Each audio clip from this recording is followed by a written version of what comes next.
Well, good morning and welcome to this Thursday Thought. For this thought today, I'm going to be intertwining my own thoughts with some thoughts penned in a blog that I found online by a man named Joe Broadmeadow. Now, I don't know Mr. Broadmeadow, but I liked this particular blog of his. He says what I often am feeling nowadays. I don't know much about you, but I think we live in a very noisy world. Much of that noise is noise that we make ourselves, for ourselves. We constantly have the television, music, game apps, earbuds, phones, or other noisemakers on and running. If we live in an urban area, we constantly are hearing car horns, sirens, street noise, and other sounds of the city. We may have neighbors close by who turn up the volume of whatever it is that they're listening to at the moment. And even in more rural areas, there's an abundance of man-made noise. We can't seem to get away from it, or more likely, we don't want to get away from it. As Mr. Broadmeadow says, it's a rare moment when we can actually listen to the quiet. As I get older, I'm more and more drawn to the quiet. The backyard of our home butts up against the backside of Pawnee Prairie Park in Wichita. Often, I can go into the yard or sit on the back patio and hear nothing but the occasional barking dog, someone walking on the park path, kids playing somewhere in the neighborhood, nearby birds and rustling breezes. The noise of West Kellogg, a mile or so away, doesn't normally penetrate to there. We live close to Eisenhower Airport, so we do hear the occasional takeoff or landing, but those are usually short-lived events.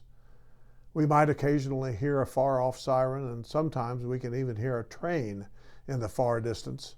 The closest tracks are several miles away, and it takes a certain atmospheric situation, I think, for that sound to travel that far. I often have the radio in my pickup turned off. My phone seldom rings or goes off. I often have the television off when I'm in the same room. Or if it's on, it's in the background, or my wife is watching it. I don't do noisy video games. I sometimes go somewhere in the house where there's quiet and I just sit or perhaps lay down for a few minutes. I'll sometimes turn off my phone entirely. If someone wants me, they can leave a message or leave a voicemail. When we have grandkids over, I sometimes will go to a quiet part of the house and recuperate, if you will, for a few minutes. And I've been known to, when we have company, retire to the bedroom and rest for a few minutes in a quiet environment. I well recall many years ago we stayed at a bed and breakfast somewhere in central Kansas. The place was out in the countryside in the Flint Hills. We both had jobs at that time that were rather intense and sometimes stressful. We needed a break, so we spent, I think, the weekend at this B&B. One of the first things I noticed there was how quiet it was when we were outside on the porch. The silence, the lack of any noise whatsoever, was deafening. It was so much different from what we were used to. It was a place where we hadn't been in quite some time, a place of solitude and quiet. My senses perked up as I strained to hear something, anything, that would let me know I was okay. But I needn't worry, I was okay. It was just this strange nothingness, this absence of noise that had me worried for a bit. And ever since then, I have at times looked for times when I could be still, quiet, and my surroundings were that way as well. And as I age, I seem to seek out those times and places with greater frequency and stay in them for longer periods of time. I now have hearing aids. I remember when I first wore them at the hearing place and they turned them on for the first time, it was like a whole nother world opened up for me. I could again hear the various squeaks and groans and other noises in places like offices, vehicles, and at home that I hadn't heard for years. But those aids also made it more difficult to find quiet, absence of noise.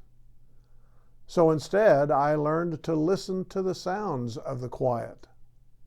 Birds singing, rain falling, leaves rustling, squirrels chattering, owls hooting.